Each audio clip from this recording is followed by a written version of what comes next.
Assalamualaikum warahmatullahi wabarakatuh. Alhamdulillahi wa kafa wassalatu wassalamu ala rasulillahil mustafa wa ala alihi wa ashabihi hum ahlu sidqi wal wafa man sara ala nahjihi faqad ihtada wa la hawla wa la quwwata illa billahil aliyyil azim. Ya ayyuhalladzina amanu taqullaha haqqa tuqatih wa la tamutunna illa wa antum muslimun. Ya Ghaniyyu ya Hamidu ya Ghafur ya Wadud aghnina bihalalika an haramik wa bi ta'atika an ma'siyatika wa bika amman siwak. Ya ayyuhalladzina amanu taqullaha wa qulu qawlan sadida yuslih lakum a'malakum wa yaghfir lakum dhunubakum wa may yuti'illaha wa rasulahu faqad faza fawzan 'azima. Amma ba'd. Saya sedikit dirahmati Allah Subhanahu wa taala. Syukur pada Allah Subhanahu wa taala di pertemuan barokah di rumah Allah Subhanahu wa taala yang diberkahi untuk mengkaji tentang generasi yang diberkahi, generasi terbaik, untuk terus menumbuhkan rasa cinta kita kepada pendidiknya yaitu Rasulullah Muhammad sallallahu alaihi wasallam,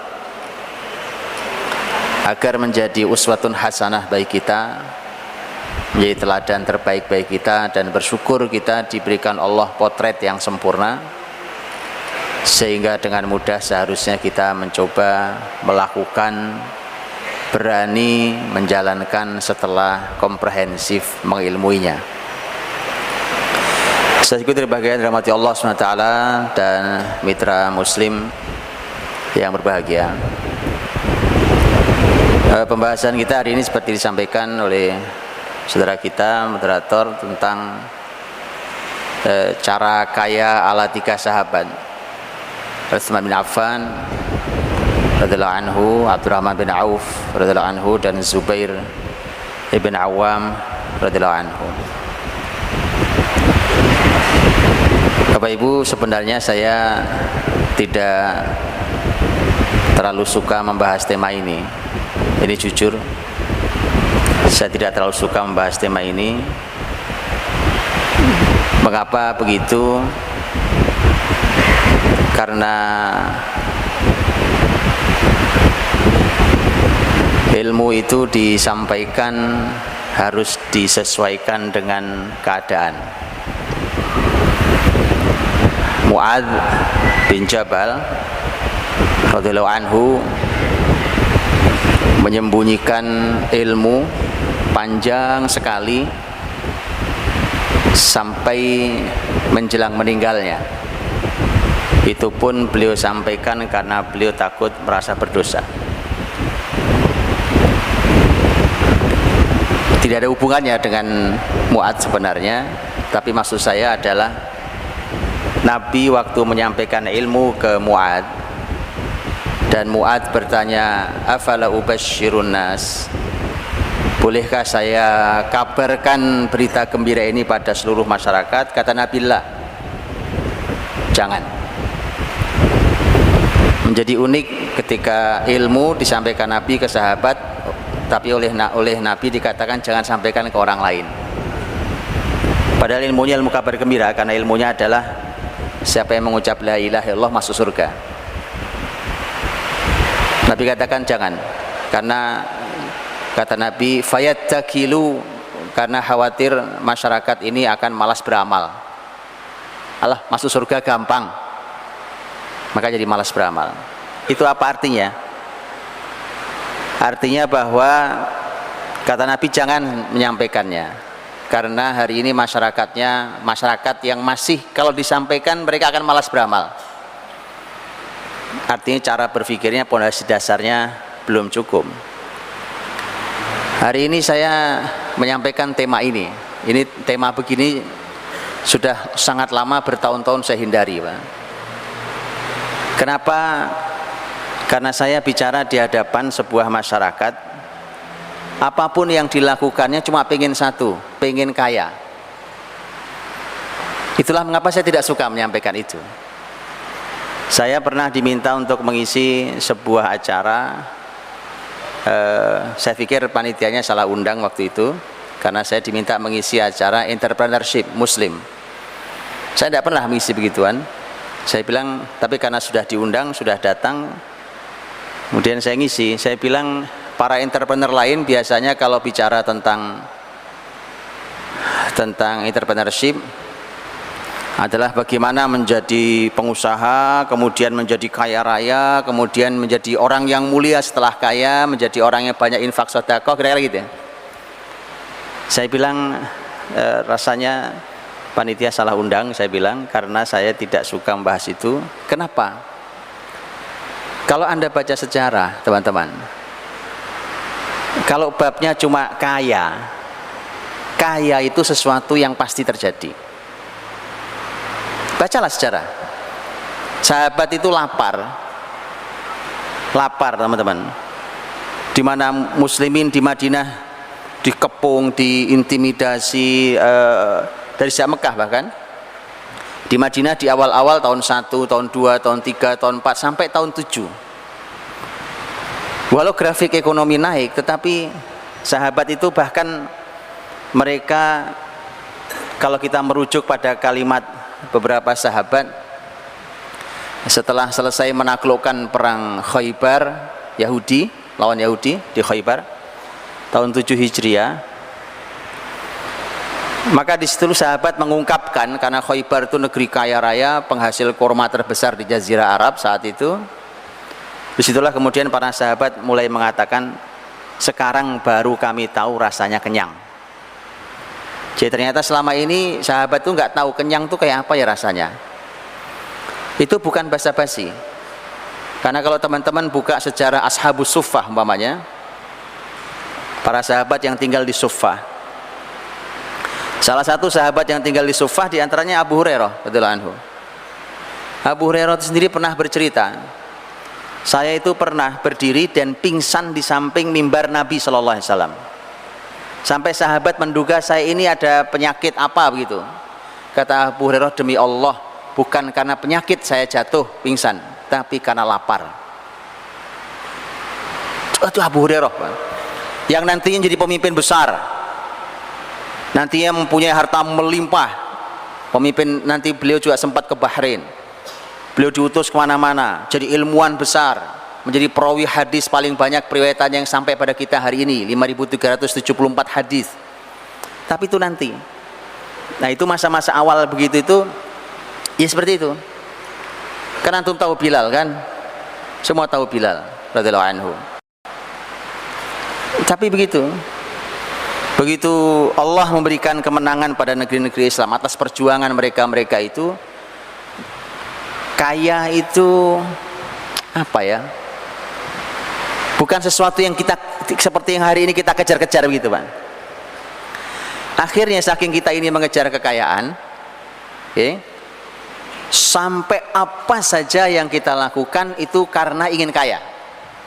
Sampai sholat duha saja karena pengen kaya. Itu yang saya nggak suka gitu ya. Mohon maaf saya. Itu yang saya hindari, karena nanti kemudian orang ini hanya ingin kaya, menumpuk hartanya dengan ilmu yang sedikit. Dan saya sudah sangat sering, mohon maaf, diskusi dengan teman-teman berbagai kalangan, bahwa masuk di satu lini dipikir sudah syariat segalanya, padahal yang disyariahkan baru akadnya. Kan hari ini semangat bersyariah luar biasa ya. Orang ingin hijrah dari bisnisnya, dari segala macamnya, dari segala hal dikasih label syariah, semangatnya oke, bagus.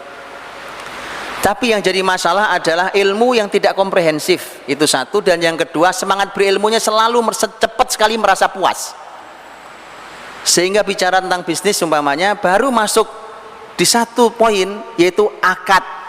Diislamkan akadnya, tadinya riba, tadinya tidak halal menjadi halal sesuai dengan syariat. Yang namanya bisnis itu bukan cuma akad, Pak. Masih panjang ceritanya. Untuk sesuatu disebut sebagai sesuai dengan syariat, bukan cuma akad. Ini sudah panjang saya berdiskusi dengan teman-teman. Bahkan ada yang dengan sangat pede gitu ya, datang hadir kemudian menceritakan tentang bisnis syariahnya. Begitu saya tanya-tanya berapa, yang terjadi bingung. Kenapa? Karena itu yang disuka. Oke, tapi semangatnya luar biasa. Ini perlu dijaga semangatnya untuk semangat mensyariatkan segala sesuatu. Tapi jangan berkecil hati, ini cuma mukadimah. Saya tetap akan sampaikan materi ini. Saya tetap akan sampaikan karena antum sudah mulai tegang wajahnya dan mulai khawatir. Tetap saya sampaikan. Tapi saya sampaikan di mukadimah ini teman-teman supaya antum tahu bahwa sahabat itu sebelum mereka kaya raya, itu sudah dibekali oleh Nabi ilmu-ilmu yang cukup, yang komprehensif, yang melimpah tentang bersikap terhadap harta. Itu kita belum punya. Nah maka tolong teman-teman, kalau pengen kaya begitu, antum segera diberikan landasan pengganjalnya, karena ini berbahaya. Hari pertama muslimin menang di perang Badar nyaris menjadi hari pertama kekalahan muslimin. Faktornya apa? Yas'alunaka 'anil anfal. Masalah harta rampasan perang. Belum juga pulang ke Madinah, muslimin sudah pecah jadi 4. Itu muslimin, Pak. Zaman sahabat, zaman terbaik. Model kita begini ini, ya kan? Makanya ilmu dulu yang kuat. Nabi itu sebelum meninggal itu berpesan-pesan luar biasa kepada para sahabatnya.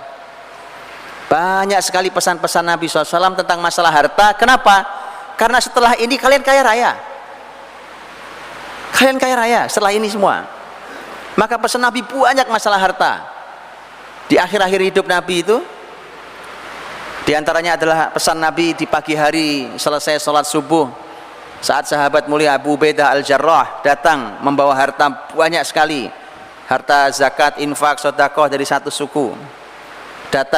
Begitu datang diletakkan harta di Masjid Nabawi. Sahabat berkumpul di sekeliling Abu Ubaidah. Nabi melihat sahabat pada kumpul ngelilingin harta, Nabi senyum-senyum. Kata Nabi absyiru wa'malu ma yasurrukum. Kata Nabi silahkan bergembira dan silahkan berharap yang menyenangkan hati kalian. Boleh silahkan. Tapi sebelum harta dibagi Nabi bilang, fawalladhi nafsi biyadih, fawallahi mal faqru akhsha alaikum walakin akhsha an tubsata alaikumud dunya fatanafasuha kama tanafasa man kana qablakum fatuhlikukum kama ahlakathum. Hadis riwayat Muslim. Demi Allah, kata Nabi SAW, bukan kemiskinan yang aku takuti terjadi pada kalian. Jadi Nabi itu teman-teman gak takut kalau umatnya miskin, supaya antum tahu ini. Karena kalau entrepreneur selalu mengatakan ayo kaya, miskinin mendekatkan pada kekafiran, begitu kan? Makanya saya minta ngajinya yang komprehensif. Ini hadis sahih. Nabi katakan demi Allah, lihat, saya tidak takut kalian miskin. Kok nabinya nggak takut umatnya miskin? Ya, mal faqru akhsha alaikum. Apa yang saya takutkan? Kata Nabi, walakin akhsha an tubsata alaikumud dunya. Tapi saya takut dunia digelar oleh Allah di hadapan kalian, dibuka selebar-lebarnya di hadapan kalian. Karena efeknya ada. Fatanafasuha kama tanafasa man kana qablakum. Kalian akan berlomba untuk mendapatkan dunia yang digelar itu, sebagaimana orang-orang sebelum kalian juga berlomba mendapatkan dunia. Fatuhlikukum kama ahlakathum. Kalian setelah itu akan hancur oleh dunia ini, sebagaimana orang sebelum kalian hancur oleh dunia ini. Itu yang Nabi takutkan. Jadi selalu efeknya harta itu begitu, Bang. Dalam bahasa Arab harta itu mal, jamaknya amwal.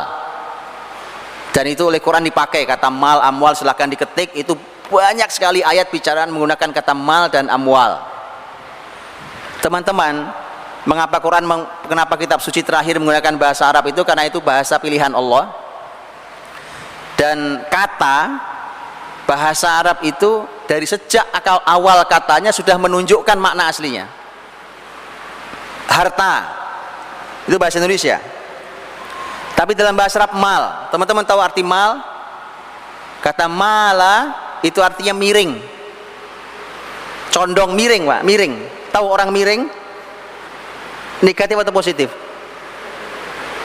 Betulan, makanya di dalam bahasa Arab pun ketika disebutkan fulan mala anil haq, seseorang ini miring dari jalan kebenaran, itu artinya dia menjauh dari jalan kebenaran. Jadi harta itu sejak kata awalnya sudah negatif Pak. Itu kata bahasa Arab dan itu pilihan Quran. Itu kata yang dipakai oleh Quran. Nah, tapi seperti yang saya sampaikan tadi di khutbah Jumat saya tadi, Quran yang juga menyebut setelah semua kehati-hatian yang dipasang, dikasih rambu-rambunya hati-hati, itu sahabat pahami betul, ya, seperti pamannya hadis Nabi yang juga menjadi rambu pas sahabat. Kita Nabi mengatakan bahwa khairu biqa'il ardil masajid wa syarru biqa'ihal aswaq, tempat terbaik di muka bumi masjid, tempat terburuknya pasar. Itu rambu dipasang, jangan salah paham juga ya, jangan salah paham, karena ada yang salah paham memahaminya. Dibacakan hadis ini akhirnya marah-marah Pak. Betulan, saya kejadian di saya ini, dibaca hadisnya marah-marah. Ini Ustadz nih yang hadis-hadis seperti ini yang membuat muslimin tidak maju. Wah, saya bilang luar biasa Anda ini. Abdurrahman bin Auf dengar hadis ini tapi lebih kaya dari kita Pak, dan masuk surga. Utsman dengar hadis ini lebih kaya dari kita dan masuk surga. Kita dengar hadis ini protes, kaya enggak, masuk surga belum tentu. Jadi begitu teman-teman ya, mesti ada yang salah cara pandang kita. Makanya kita langsung ingin bercermin pada para sahabat, sekaligus pelajaran ya, bahwa kalau Anda mau bercermin tentang sebuah kesuksesan, maka bercerminlah pada generasi terbaik. Karena bukan sekedar sukses nyari uang, tapi ada banyak kaidah, ada banyak rambu-rambu, ada banyak pakem-pakem yang melandasi segalanya. Nah, seperti saya sampaikan tadi di khutbah saya tentang hadis ni'mal malu salih lil rajuli salih, bahwa harta baik itu akan efektif, akan bekerja dahsyat kalau di tangan orang soleh. Itu tema kita sebenarnya. Maka kemudian hari ini kita sambungkan dengan pembahasan bagaimana dulu para sahabat itu bisa kaya raya. Ada caranya mereka. Ini diambilkan potretnya kepada saya, ada Utsman, Abdurrahman, Zubair radhiyallahu anhum ajma'in. Dan 3 orang sahabat Nabi SAW ini, bahkan Bapak Ibu, mereka ini sempat miskin-miskin. Faktornya faktor hijrah Nabi. Waktu hijrah kan Bapak Ibu tahu, sahabat pada tidak membawa hartanya, hanya baju yang menempel di badannya. Zubair, ini lebih parah lagi Pak.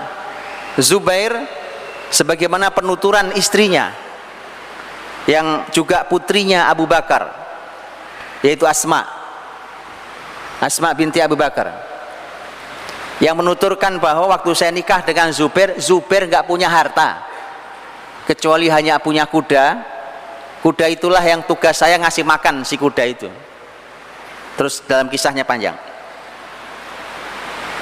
Jadi ini bayangkan hadirin, tahun 1 Hijriah itu, ini sahabat-sahabat ini yang akan kita bicarakan ini perekonomiannya bukan cuma jatuh, tapi nol. Sempat nol perekonomiannya. Yang gamblang adalah Abdurrahman dan Zubair. Tapi saya ingin menyampaikan tentang hasil akhir, tentang harta mereka. Karena tentu tidak layak kita bicara tentang kekayaan mereka. Kita judulnya kan apa tadi? Cara kaya. Cara kaya ala 3 sahabat. Kan pertanyaan pertama memang sekaya apa Pak? Kan itu. Kalau kaya biasa terus dituturkan di sini ya nggak menarik. Ini sudah saya sampaikan di pertemuan saya di waktu saya kajian yang terakhir di Surabaya. Tapi saya bacakan ulang sebagai pengingat. Tadi sempat saya coret-coret sebenarnya berapa angka mereka punya ini. Ini data saya bacakan dari tulisannya seorang Profesor Dr. Yusuf bin Ahmad Al-Qasim. Beliau adalah dosen fikih perbandingan di Ma'had Ali lil Qadha Jamiatul Imam Saudi. Juga beliau sebagai salah satu pengawas syariat untuk sebuah lembaga keuangan dan permodalan Islami. Beliau yang menceritakan tentang mendata diambil dari beberapa kalimat para ulama tentang berapa kira-kira harta mereka. Saya bicara 3 orang berarti. Untuk kita lihat. Karena kalau antum tahu sekaya itu berarti kita boleh belajar sama beliau kalau betul kaya. Kalau betul kaya. Saya bacakan. Yang pertama Utsman radhiyallahu anhu. Menurut Dr. Yusuf bin Ahmad Al-Qasim, Utsman itu punya kekayaan dikira-kira, perkiraannya, tentu perkiraannya adalah 30 juta dirham, 150.000 dinar, dan 200.000 dinar sedekahnya. Antum tahu dinar dirham ya? Baru sebelum berangkat ke sini saya buka berapa harga sekarang ini, detik sekarang ini, dinar dan dirham. Kurang lebih, saya ambil kurang lebihnya. 1 dirham itu 65.000 rupiah. 1 dinar hari sekarang ini 2.200.000 rupiah. Baik ya. Nanti saya kasih angka rupiahnya. Abdurrahman bin Auf radhiyallahu anhu, beliau memiliki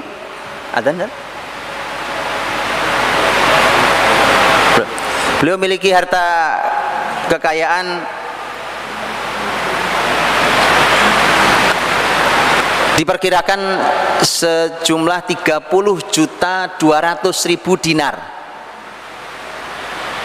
30.200.000 dinar. Zubair punya harta kekayaan 50.200.000, tapi tidak disebutkan dinar atau dirham. Tapi sang penulis mengatakan rasanya ini dirham bukan dinar. Kenapa? Karena hartanya Abdurrahman lebih banyak daripada Zubair. Jadi mestinya bukan dirham, bukan dinar, harusnya dirham, harusnya lebih kecil. Saya tadi coret-coret, mudah-mudahan hitungan saya tidak salah, nanti antum boleh hitung ulang.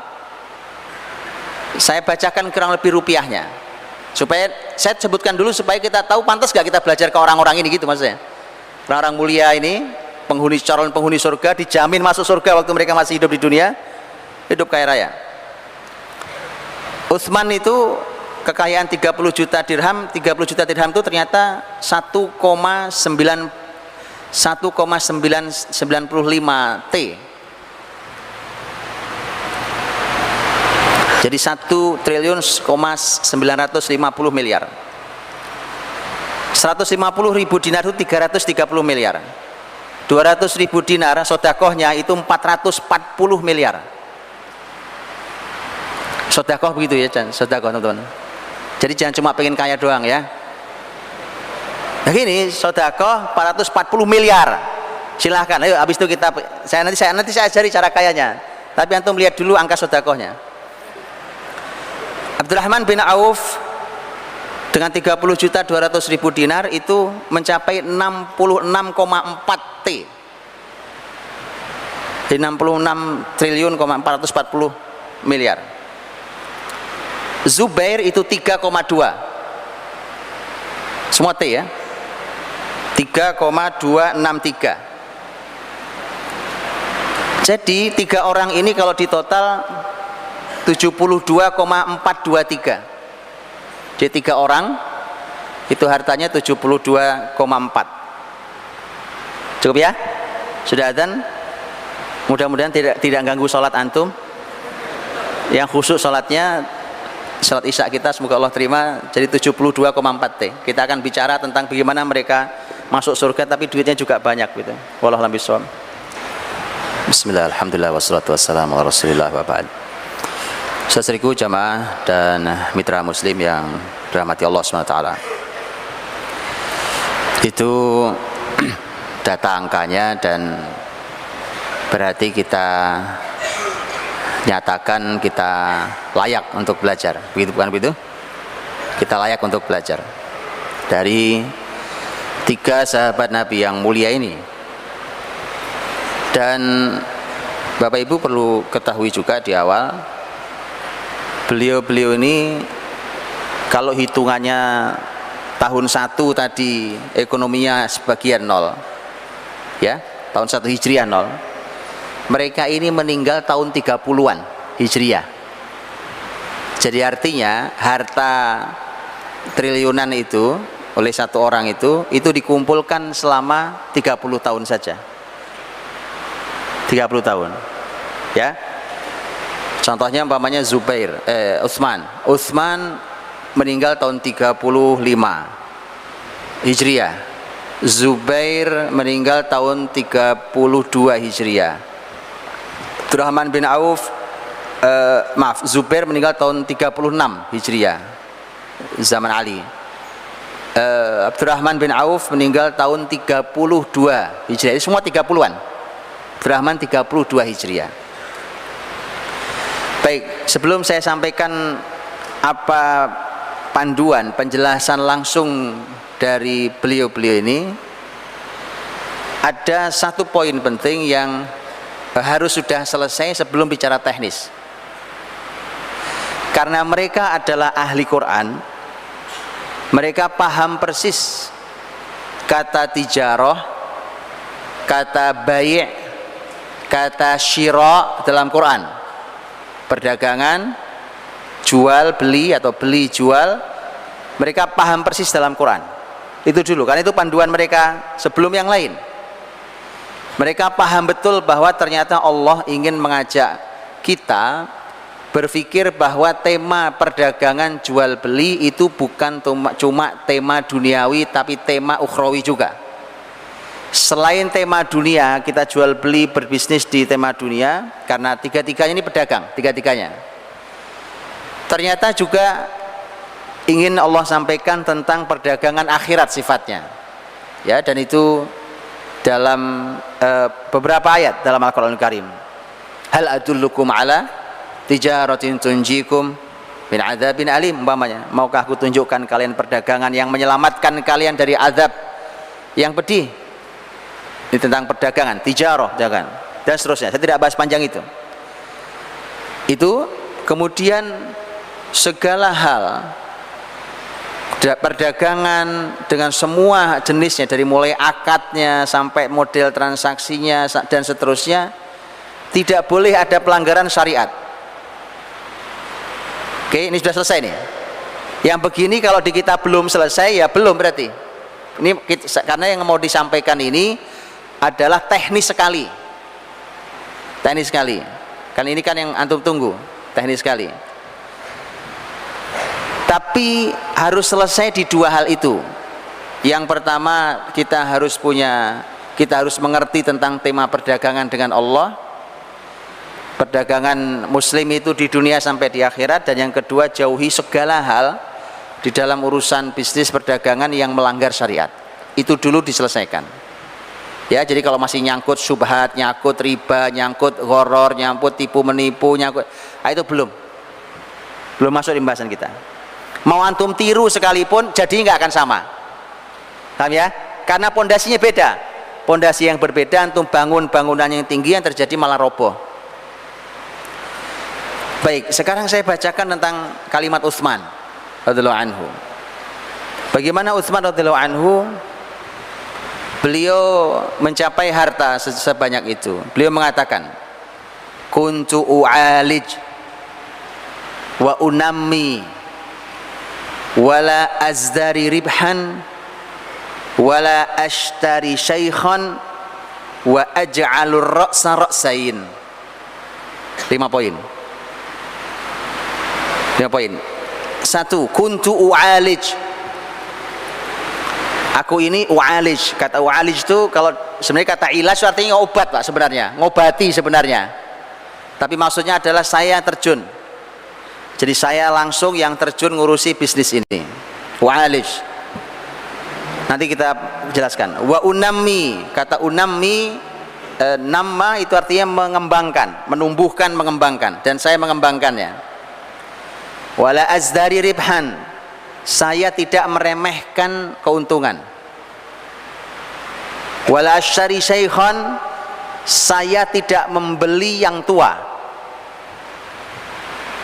Istilah-istilahnya ini, saya tidak membeli. Syaikh artinya tua kan? Wala ashtari syaikhan, saya tidak membeli yang tua. Wa aj'alur ra'sa ra'sain, dan saya jadikan satu modal jadi dua modal. Dah 5, paham? Kalau paham saya pindah ke yang lain. Ini resepnya Utsman. Kalau gitu kita masuki sedikit-sedikit. Kuntu u'alij, dijelaskan oleh para ulama, artinya adalah bahwa Utsman radhiyallahu anhu dalam bisnisnya tidak mewakilkannya pada orang lain. Saya langsung yang tangani, saya langsung yang mengurusinya, saya terjun langsung di bisnis ini. Artinya apalagi di awal-awal bisnisnya, maka Utsman itu langsung terjun sendiri, tidak diwakilkan pada orang lain, tidak dari awal sudah sibuk gaji orang, maka semua di tangannya sendiri. Sehingga dia akan punya banyak kelebihan, punya pengalaman. Karena penting seorang pemimpin ketika dia punya pengalaman, maka bahkan nanti ketika dia punya anak buah banyak, dia tahu gelagat sekecil apapun dia tahu. Kan begitu, karena dia punya pengalaman. Saya pernah seperti kamu juga, ya kan? Bahkan dari sejak nol saya seperti kamu, tahu. Saya tahu kamu gelagatnya mau ngapain, saya tahu. Selain punya interaksi dengan banyak orang, karena orang berdagang jual beli, kalau dia tangani sendiri, dia punya pengalaman dan dia punya interaksi dengan siapapun, umpamanya dengan pembeli atau dengan penjual lain dan seterusnya. Itu kata u'alij. Jadi saya langsung yang terjun, yang menanganinya. Satu. Yang kedua kata Utsman, wa unammi, dan saya yang menumbuh kembangkan bisnis ini. Penjelasan para ahli ilmu adalah kalimat ini maksudnya adalah keuntungan yang saya dapatkan tidak saya nikmati semua, sebagiannya saya kembalikan jadi modal supaya semakin membesarkan, semakin mengembangkan, semakin menumbuhkan bisnis ini, bahkan saya bisa merambah ke dunia yang lain. Jadi keuntungannya tidak diambil semuanya. Dan ini menarik sesuai dengan hadis Nabi sallallahu alaihi wasallam ketika Nabi menceritakan dalam hadis tentang seseorang yang kebunnya dengan ajaib dihujani oleh Allah, sementara kebun kanan kirinya tidak dihujani. Ya, maka kemudian ditanyakan kepada si pemilik kebun, memang apa istimewanya Anda? Orang lain tidak dapat hujan kebunnya, tapi kebun Anda dihujani sendiri. Dia mengatakan setiap hasil panen saya bagi 3. Saya bagi 3, jadi selalu sepertiga. Ya, sepertiga saya nikmati hasilnya, termasuk umpamanya untuk operasional apa, dan termasuk yang saya nikmati. Sepertiga saya kembalikan jadi modal. Ini pembahasan kita. Sepertiganya saya kembalikan jadi modal lagi sehingga makin besar. Sepertiganya saya sodakohkan. Nah, sodakohnya sepertiga. Ya, ini menarik. Ayo sodakoh sepertiga. Itu perusahaan Anda akan dihujani berkah oleh Allah di saat perusahaan yang lain yang semisal tidak ada hujannya. Sepertiga. Baik. Wa unammi, kata Utsman, saya kembangkannya tadi. Di antaranya maknanya adalah bahwa sebagian hasilnya dikembalikan ke modal. Seperti kisah Nabi. Ini kan kisah-kisah ini diceritakan kepada para sahabat. Jadi para sahabat itu menjadikan kisah itu jadi inspirasi mereka, jadi ide mereka. Yang ketiga, wala azdari ribhan, saya tidak pernah meremehkan keuntungan. Apa artinya? Artinya ternyata nanti kita akan jumpai kalimat yang maknanya semisal di Abdurrahman bin Auf di tema ini. Untung sekecil apapun saya ambil. Jadi saya tidak pernah menunggu untung yang besar. Nanti ada kalimat semisal yang disampaikan oleh Abdurrahman. Jadi saya tidak menunggu untung besar, saya tidak pernah meremehkan keuntungan, itu maksudnya. Walau kecil saya tidak pernah meremehkannya, ya cuma kecil, nggak ada. Selalu ini menjadi syukur saya, sekecil apapun keuntungan, karena untung.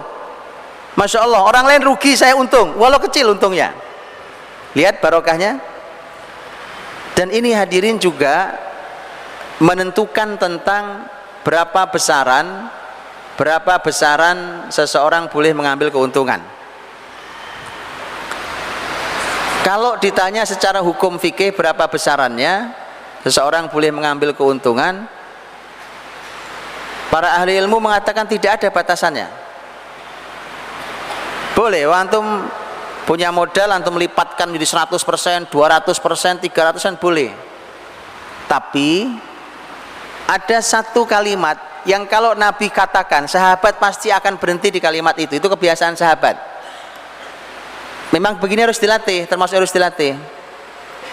Rasul sallallahu alaihi wasallam menyampaikan, rahimallahu mra'an samhan idza ba', samhan idza ishtara, samhan idza qada, samhan idza iqtada. Allah merahmati. Wah, kalau sudah Nabi katakan Allah merahmati, dikejar sama sahabat, Pak. Ini apa yang Allah rahmati? Begitu ya. Nah, ini kenapa ini jadi konsep. Allah merahmati seseorang yang lapang saat menjual, lapang saat membeli. Ini maknanya adalah, di antara maknanya adalah, kalau Anda menjual, kan waktu saya jualan, saudara saya datang mau beli barangnya. Beliau punya uang, saya perlu uang dia. Saya perlu uang dia, dia perlu barang yang saya punya. Maka dia tawar dengan harga yang saya tahu saya sudah dapat untung, saya tahu modal saya. Maka Allah merahmati seseorang yang lapang saat menjual. Ngerti maksudnya? Lapang saat menjual. Artinya sudah antum ambil. Saya sudah untung ya, walaupun kecil saya sudah ada untungnya. Nah, ini yang bikin berkah, Pak. Karena dirahmati Allah Subhanahu wa taala. Dan ini ternyata konsepnya Utsman. Wala azdari ribhan. Saya tidak pernah meremehkan keuntungan. Semua saya syukuri, sekecil apapun. Justru itu jadi konsepnya nanti. Abdurrahman lebih jelas nanti kalimatnya. Itu ternyata malah konsepnya. Ngambil untung tidak banyak-banyak. Dengan itu maka perputarannya cepat. Kurang lebih begitu. Ya. Wala ashtari syaikhan. Saya tidak membeli yang tua. Kata syaikh artinya tua. Kalau bicaranya adalah barang umpamanya, maka saya tidak membeli barang yang stok lama. Karena ternyata tetap saja orang nyari yang baru. Kalau orang beli gandum gitu nanya, ini gandum kapan nih? Atau dilihat-lihat gini, ini kayaknya udah lama nih gandum nih, gitu ya. Tetap saja orang yang baru. Ternyata Utsman mengatakan, kalau saya tidak membeli barang yang sudah numpuk lama gitu ya, sudah tersimpan lama, kemudian saya tidak beli yang itu, saya cari yang baru. Wala ashtari syaikhan. Wa aj'alur ra'sa ra'sain. Dan saya jadikan ra's artinya kepala, artinya modal. Saya jadikan modal, satu modal jadi dua modal. Apa artinya? Kalau saya meletakkan uang saya umpamanya punya uang nih, umpamanya uangnya 1000 dinar gitu ya. Ini ada bisnis, satu bisnis. Saya tidak akan letakkan 1000 dinar uang saya ini kepada satu bisnis ini, tapi akan saya pecah modal ini jadi dua. Ada bisnis A, ada bisnis B, maka saya pecah jadi dua. Resikonya adalah saya tidak bisa banyak menguasai modal di sini, karena harusnya 1000 jadi cuma 500 mungkin. Harusnya saya kuasai saham sekian, ternyata saya tidak kuasai saham sekian. Wa aj'alur ra'sa ra'sain. Saya jadikan seperti itu. Salah satu penjelasan yang lain adalah, kalau saya menjual barang, kata Utsman, penjelasannya bukan kata Utsman ya, penjelasannya, kalau saya jual barang begitu, kalau saya punya tanah, saya jual ini dengan 1000 umpamanya, 1000 dirham umpamanya, maka daripada cuma 1000 saya belah jadi dua tanah saya kapling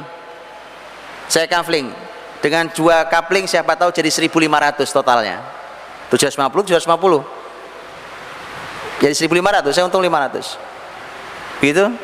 Itu wa aj'al ra'sain, saya jadikan modal saya jadi pecah jadi dua, jadi tidak satu. Karena kalau tadi ada risikonya, kalau ternyata yang bisnis yang ini rugi, hilang uang saya semua.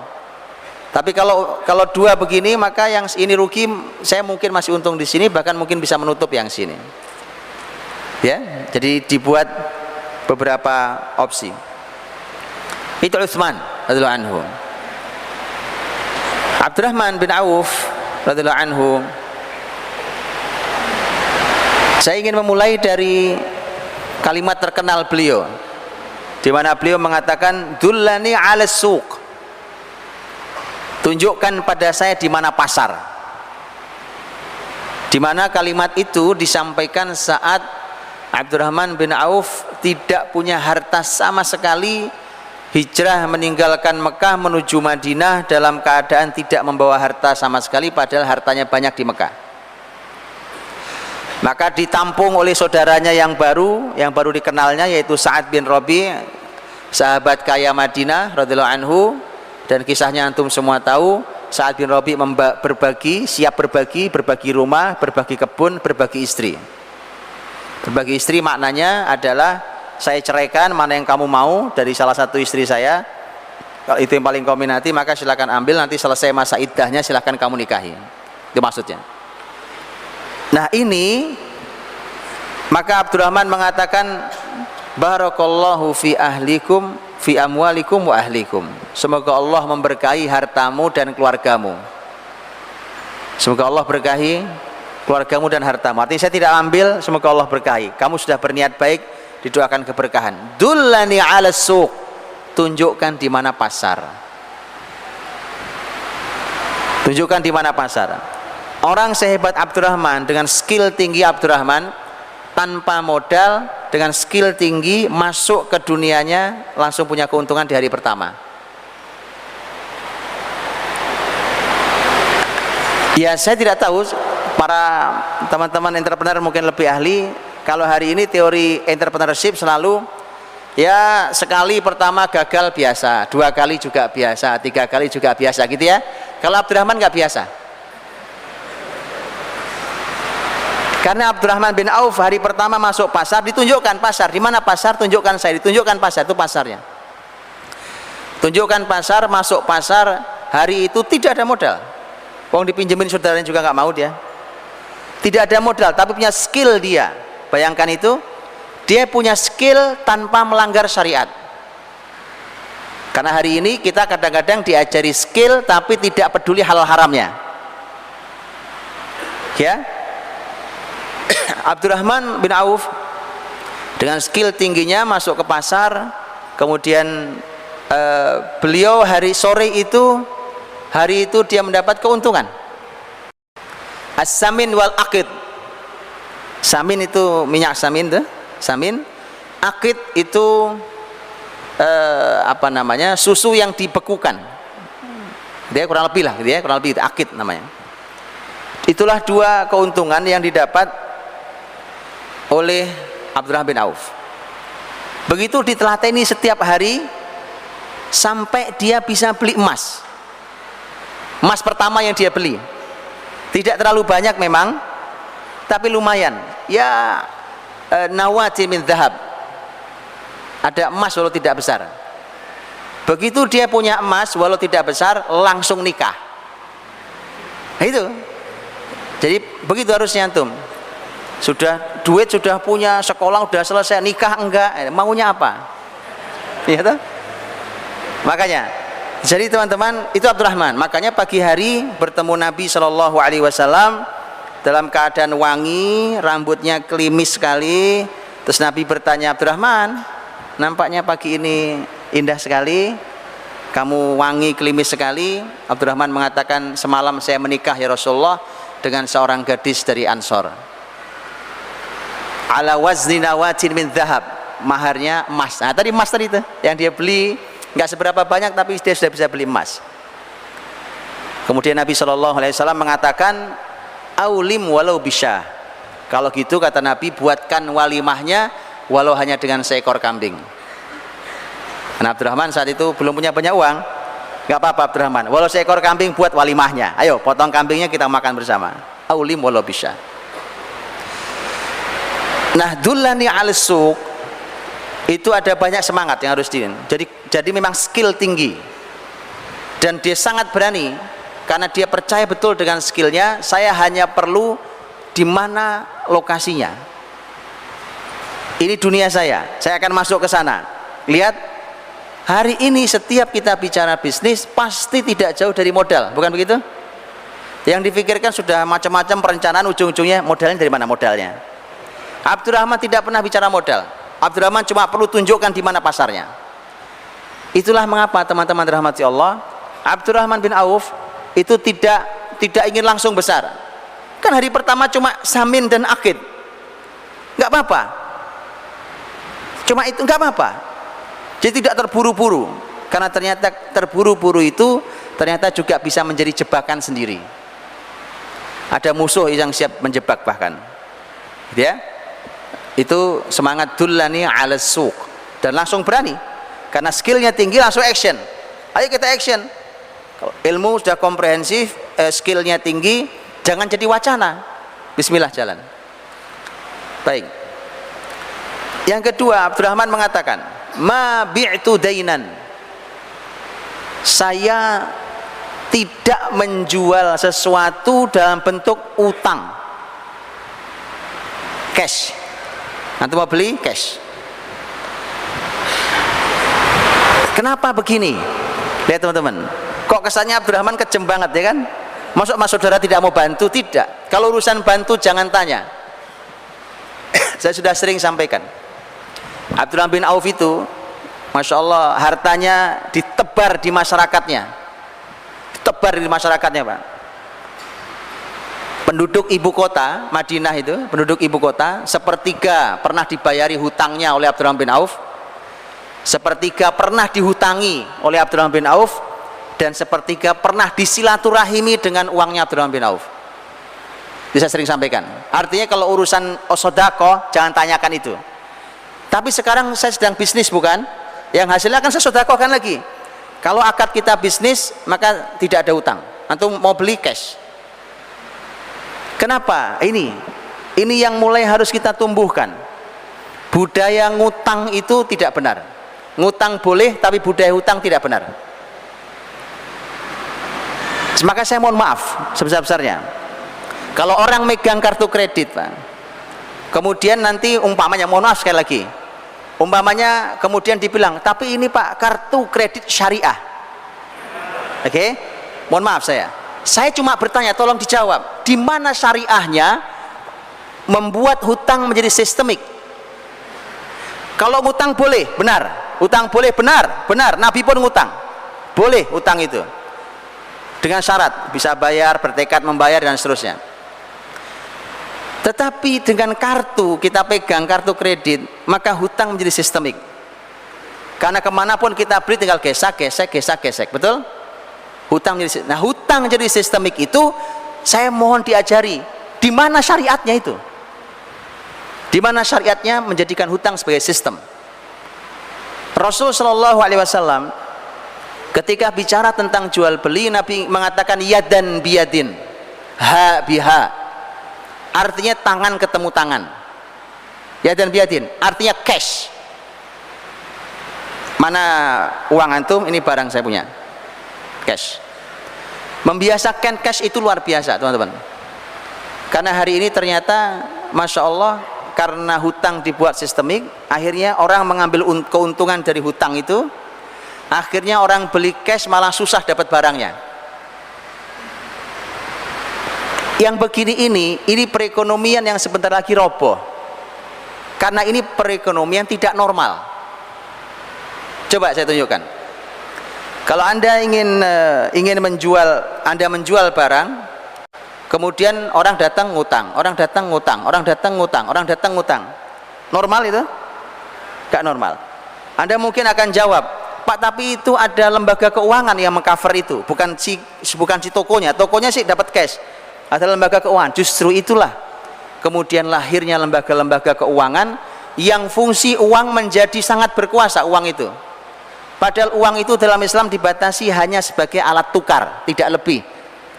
Ketika uang kekuasaannya melebihi alat tukar, maka yang muncul nanti adalah dosa, diantaranya riba.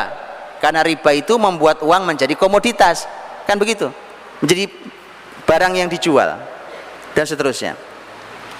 Maka dari itu teman-teman, Nabi SAW memotivasi muslimin untuk bahwa sebenarnya semuanya cash. Dalam urusan hutang boleh, tapi Nabi mewanti-wanti luar biasa. Jadi wanti-wanti sangat luar biasa tentang masalah hutang. Dan Masya Allah, andai Rasul hidup hari ini, Pak, kemudian meninggallah kita, rasanya tidak ada yang disolati Nabi SAW, karena Nabi tidak mau menyolati sahabat yang masih punya hutang. Apa enggak sedih? Sangat sedih. Nabi SAW suatu saat mau menyolati jenazah, kemudian Nabi bertanya, ada hutangkah ini?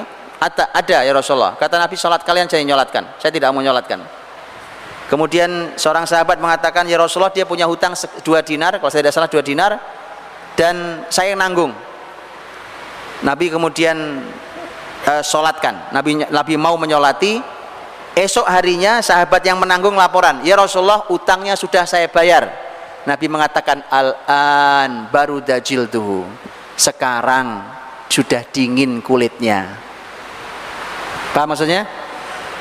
Utang itu bikin panas teman-teman. Itu istilah Nabi, orang meninggal panas kulitnya gara-gara utang. Begitu kau sudah bayar, sudah dingin kulitnya sudah. Sampai begitu ya. Saking bahwa dalam Islam itu didorong untuk cash segala sesuatu. Saya ingat betul, dulu waktu saya ngaji, salah satu syekh tempat saya mengaji, Syekh Muhammad Mukhtar Syingkiti hafizallahu taala, saya ingat betul beliau mengatakan bahwa andai ekonomi transaksi hari ini di dunia cash, yadan biyadin tadi, tangan ketemu tangan tadi, maka tidak ada masalah di perekonomian hari ini. Karena hari ini serba utang jadi tambah ruwet. Karena hutang dibikin sistem di belakangnya, bikin lagi belakangnya, bikin lagi asuransi belakangnya, bikin lagi asuransi diasuransikan lagi, ruwetnya luar biasa. Hah? Kata Abdurrahman, ma bi'tu dainan, saya kalau jualan nggak ngutang. Ini juga bukti teman-teman rahmati Allah Subhanahu Wa Taala, kita belum bisa bertransaksi seperti sahabat. Sahabat itu kalau waktunya sedekah nggak pakai hitungan, betul tadi? Ratusan miliar dia sedekahkan, ya. Utsman tadi 440 miliar rupiah sedekahnya. Kalau sedekah jangan tanya, tapi kalau urusan jual beli, walau hanya 1 dirham kasih ke saya, ini uang saya 1 dirham. Apa arti 1 dirham dibandingkan uang sebanyak itu? Kan nggak ada artinya. Itu artinya para sahabat memilah betul, kita lagi ngapain nih, lagi bisnis atau lagi sedekah. Dua-duanya konsep dalam Islam. Hari ini kita campur aduk, gara-gara kita tidak ngerti ilmu yang komprehensif. Umpamanya dengan semangat hari ini, dengan semangat kita hari ini, ayo teman-teman kita membuat produk muslim. Umpamanya ya, membuat sampo, sabun mandi muslim, diedarkan, ini produk muslim.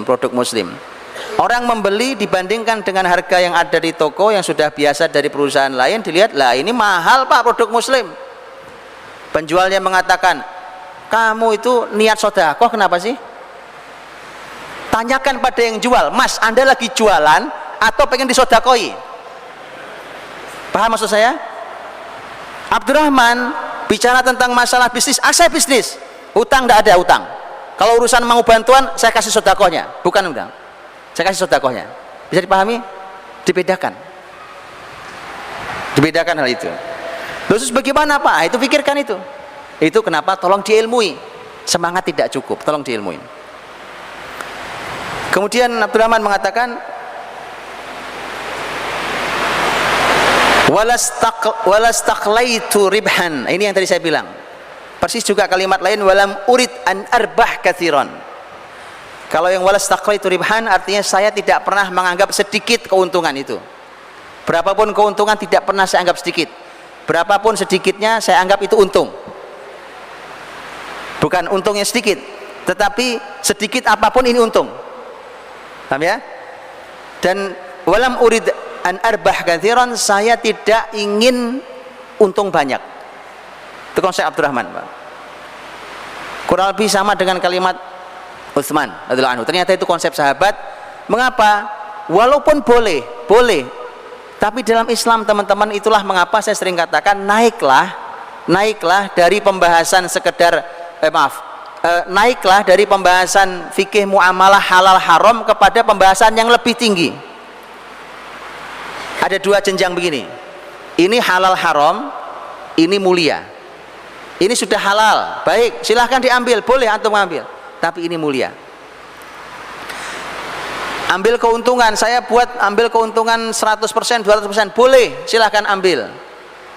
Tapi tidak mulia karena kita kehilangan rahmat Allah. Karena Allah merahmati siapapun yang lapang saat menjual, lapang saat membeli. Bisa dipahami ya? Jadi artinya, makanya kalau belajar tentang seperti ini, cuma belajar tentang tips, triknya, dan tidak tahu pondasi dasar sahabat dulu ahli Quran, mendarah daging Quran dalam dirinya, kalau disampaikan Nabi ampunan, rahmat, itu mereka kejar habis-habisan, gitu ya. Nah kalau tidak seperti itu, maka hasilnya tidak akan baik, Pak. Kita belajar seperti ini. Baik, saya tidak mengharapkan untung yang banyak, kata Utsman. Walam ashtari ma'iban. Kalau tadi Utsman mengatakan saya tidak membeli barang yang tua, kalau Abdurrahman mengatakan saya tidak membeli barang yang cacat. Jadi saya nggak jualan barang cacat. Boleh orang jual barang cacat tapi dijelaskan atau ditunjukkan kepada pembelinya, sebagaimana pembahasan dalam fikih raddul mabi' bil aib. Jadi mengembalikan barang dagangan karena cacat. Ada ilmu fikih sendiri ya. Tapi artinya bahwa kata Abdurrahman, saya tidak membeli barang yang cacat. Kemudian terakhir Abdurrahman mengatakan wallahu yubarik liman yasha, dan Allah memberkahi pada siapa yang dikehendaki. Ya, jadi sahabat, masya Allah, beliau nggak jauh dari berkah yang dikejar oleh mereka. Baik, teman-teman, waktu saya tidak banyak. Terakhir, Zubair bin Awam radhiyallahu anhu. Saya tidak sampaikan konsep panjang beliau, tapi saya sampaikan satu hal yang di situ ada konsepnya. Zubair bin Awam radhiyallahu anhu, tahun ini ada dalam Sahih Bukhari. Antum cek di Sahih Bukhari tentang kisah panjang pembahasan tentang bagaimana Abdullah, anaknya Zubair, Abdullah bin Zubair, diamanahi sang bapak yaitu Zubair untuk membayari utang bapaknya. Jadi ternyata Zubair bin Awam itu meninggal, utangnya banyak banget, Pak. Dalam Sahih Bukhari tadi disampaikan bahwa Zubair meninggal, hutangnya mencapai 2.200.000. Tidak disebut dinar atau dirham, tapi dugaan saya dirham. Jadi hutangnya Zubair punya hutang waktu meninggal itu 2.200.000. Kalau dia dinar, oh besar itu, wallahu alam, tapi artinya tidak disebutkan dinar atau dirham. Nah teman-teman dirahmati Allah, hutang yang besar itu kemudian bukankah menjadi pertanyaan, lah itu sahabat utang besar banget, Pak. Utang besar dia, utang. Kenapa Zubair, ahli ilmu, ahli Quran, ahli surga, utangnya banyak waktu mati? Waktu meninggal beliau utang banyak sekali. Buat apa? Tadi katanya tidak boleh utang. Ya, ini justru sistemnya, Pak, yang akan saya sampaikan di belakang. Sebelum nanti penutupan saya sampaikan. Tapi saya ingin mulai bahwa tahun 36 Hijriah waktu terjadi perang Jamal, Zubair merasa ini kayaknya ajal saya, dan benar. Ini sepertinya ajal saya. Maka waktu Zubair berdiri dipanggil anaknya Abdullah, sini nak Abdullah. Rasanya hari ini ayahmu akan meninggal. Rasanya. Masya Allah, sahabat itu gitu. Rasanya ayam meninggal ayahmu. Dan tidak ada yang membuatku paling gelisah dalam hidup kecuali hutangku. Itu teman-teman ya. Orang harta melimpah ruah kayak Zubair, tapi kalau punya hutang itu ya gelisah, Pak. Gelisah. Makanya jangan ngutang. Hutang boleh tapi ketika terpaksa. Jangan kebiasaan ngutang itu. Itu kebiasaan, budaya, sistem. Kalau hutang itu salah secara syariat. Tapi ngutang boleh. Maka kata Zubair, ayahmu Nina punya hutang. Dan di Zubair itu disebutkan, ada yang mengatakan Zubair itu punya catatan hutangnya. Ini juga bagus, catat hutang itu. Tapi nanti sebagai kehati-hatian juga, Abdullah itu mengumumkan ke masyarakat luas, siapa yang pernah diutangi ayah saya Zubair, temui saya. Itu saking hati-hatinya Abdullah, itu mengumumkannya sampai 4 tahun lamanya, Pak. 4 tahun lamanya. Saudara-saudaranya sudah minta, bagi dong warisannya. Kata Abdullah, nanti dulu. Belum, saya masih belum merasa aman dengan hutang ayah. 4 tahun lamanya, Pak. Untuk demi amannya ayahnya. Ini amanah luar biasa. 2.200.000 utang yang harus dibayar itu. Dan kata Abdullah, Zubair waktu meninggal tidak meninggalkan dinar, tidak meninggalkan dirham. Lah, terus gimana? Jadi tidak meninggalkan uang ternyata. Tapi ada tapinya, belum selesai. Tapi Zubair meninggalkan 2 tanah. Memang cuma 2, Pak. Memang cuma 2. Tapi antum perlu tahu, 1 tanah ini nanti berhasil dijual 1.600.000. Ini semuanya hitungannya dinar dirham ya, bukan rupiah ya. 1.600.000 satu tanahnya.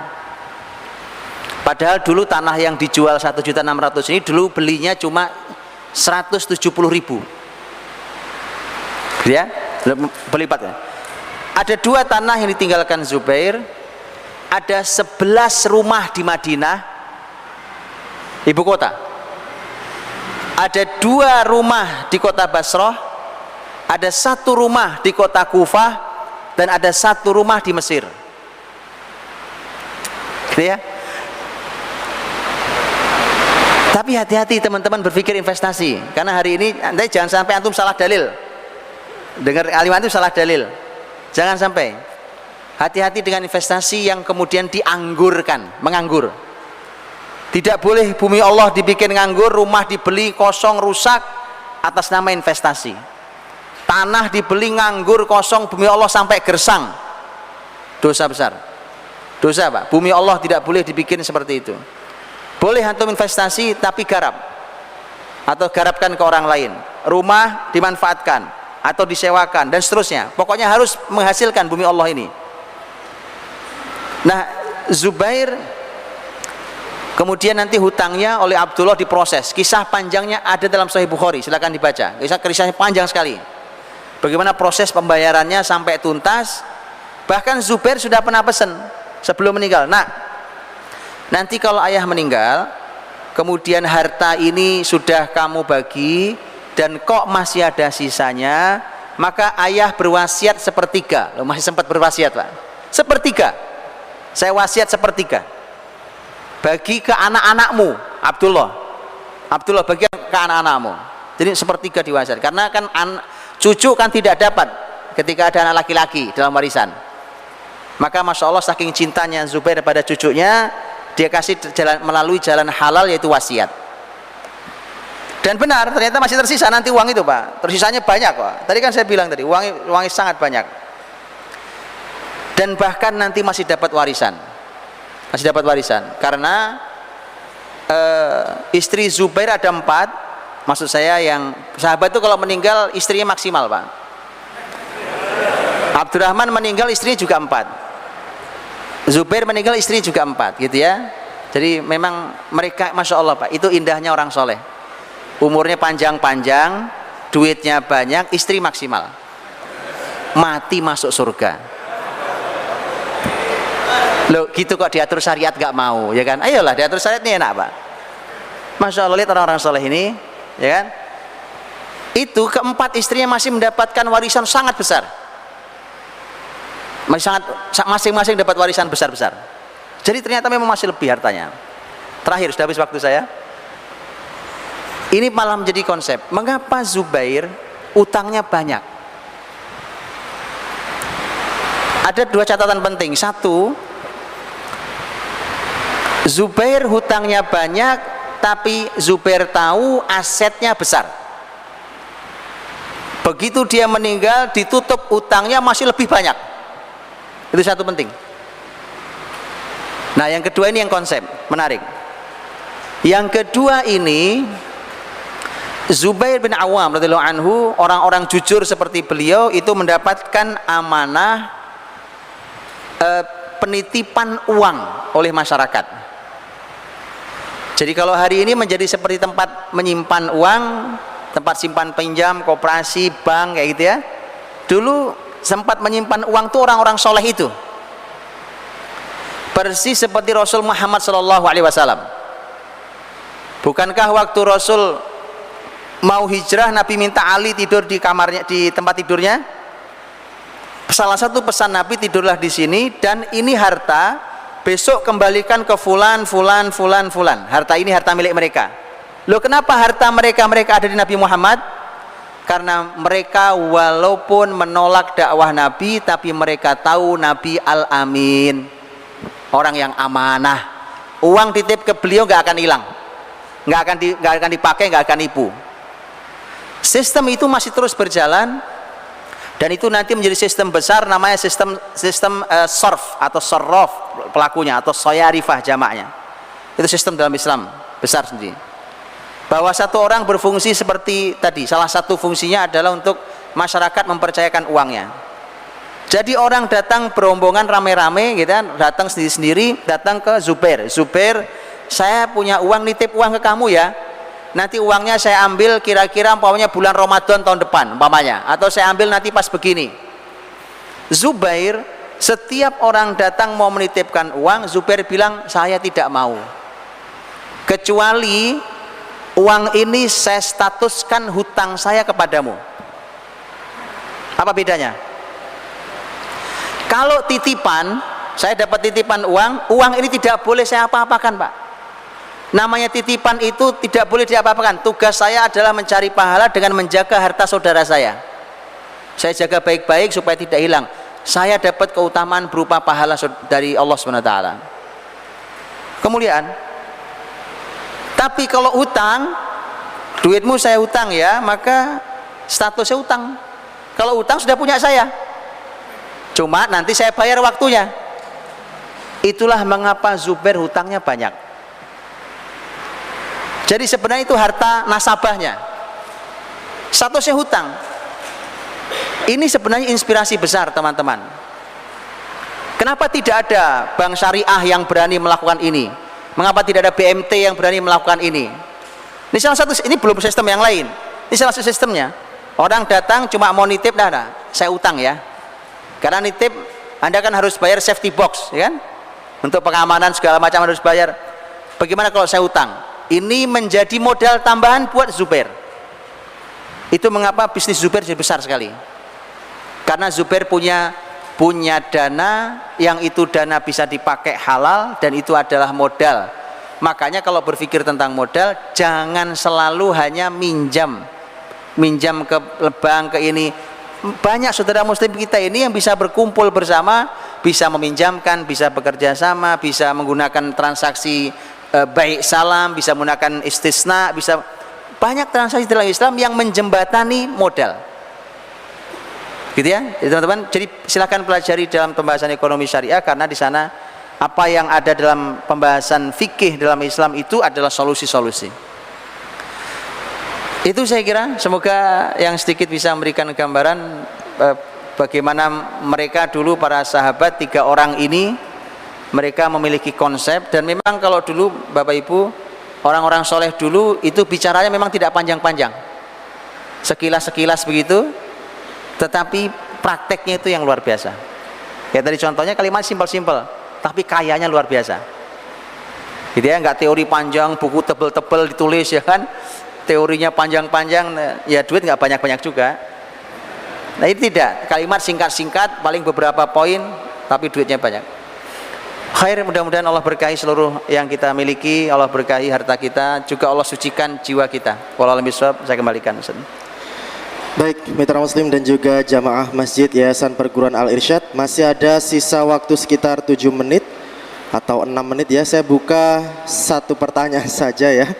Silakan dari jamaah Masjid Al-Irsyad yang ingin bertanya, silakan angkat tangan. Masnya? Oke. Oh. Ada? Oke. Bapak monggo, silakan. Pakai mic ini, Pak ya. Ada panitia mungkin. Boleh maju mungkin nggih? Silakan.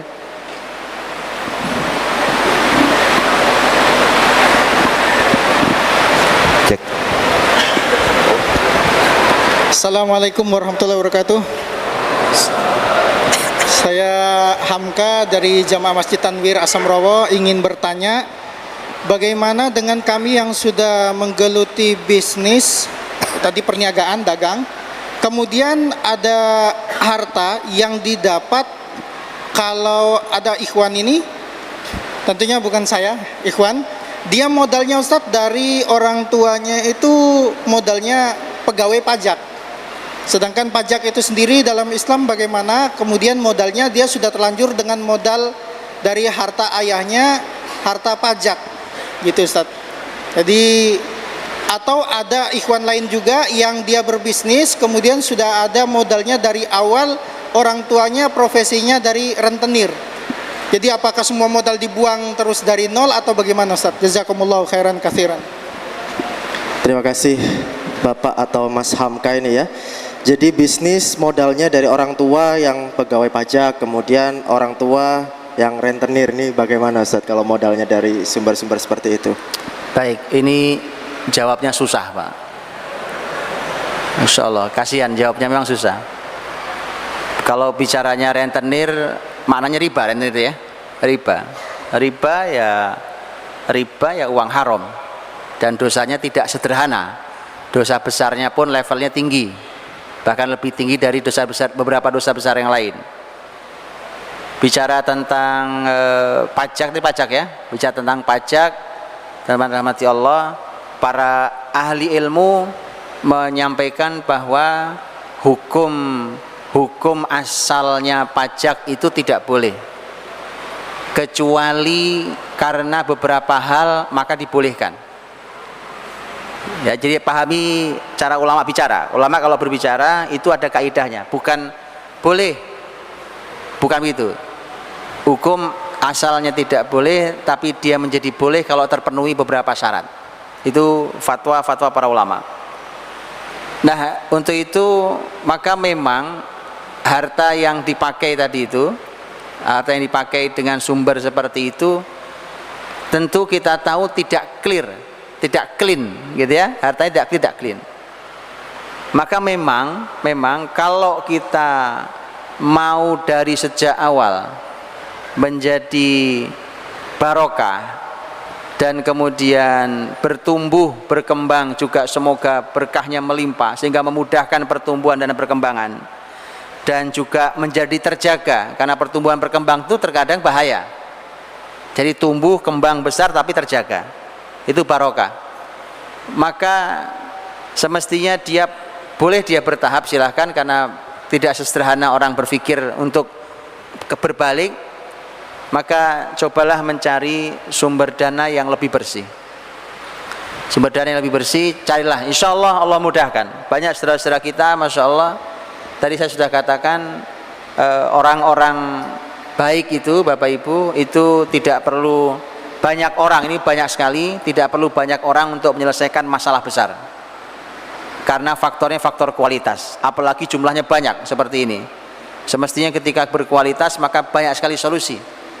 Bicara tentang modal, Masya Allah, maka silahkan bersaudara, ya kan, silahkan berjamaah, silahkan berkumpul bersama saudaranya.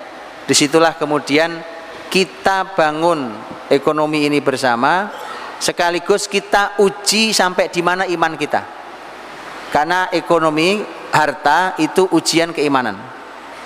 Ngaji kita selama ini udah benar atau belum, itu Pak. Karena begitu ngaji sudah lama, Begitu bisnis bareng ternyata berantem, nah ada yang salah berarti. Bisa jadi salah satu faktornya ngaji kita selama ini ternyata belum lengkap. Salah satu faktornya.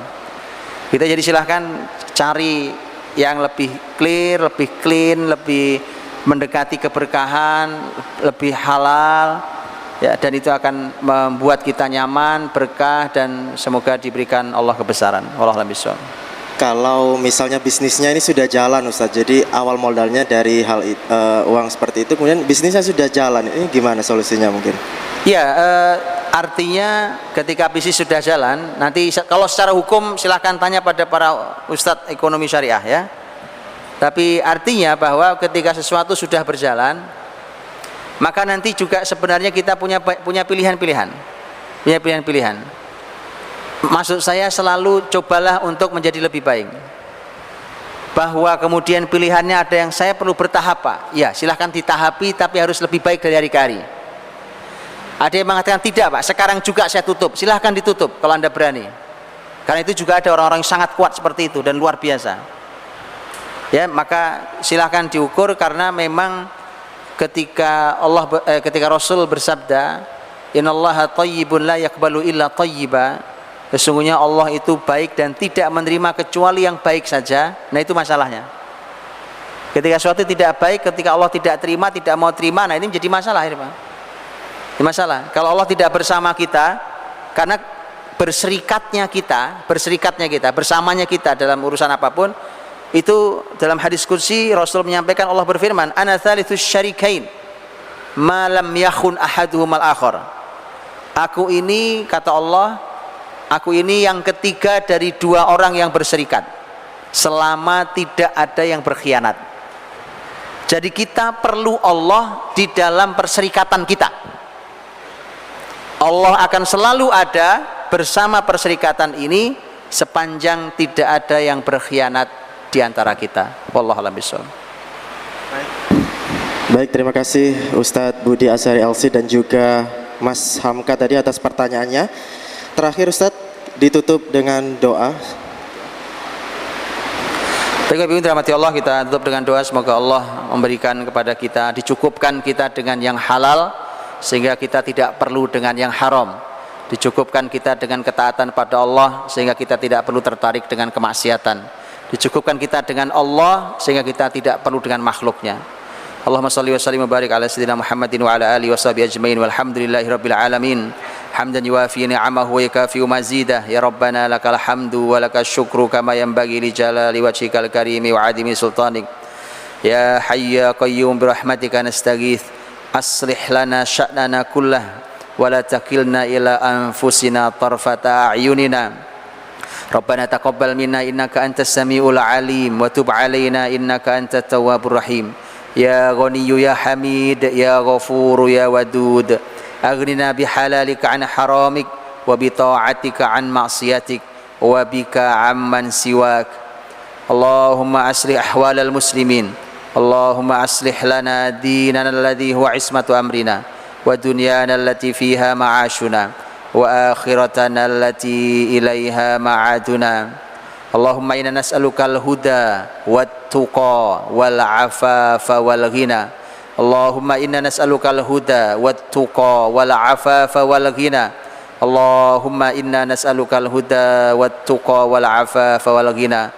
Rabbana atina fid dunya hasanah wa fil akhirati hasanah wa qina adzaban nar. Subhana rabbika rabbil izzati amma yasifun. Wassalamun ala al-mursalin walhamdulillahi rabbil alamin. Mohon maaf atas salah kurangnya.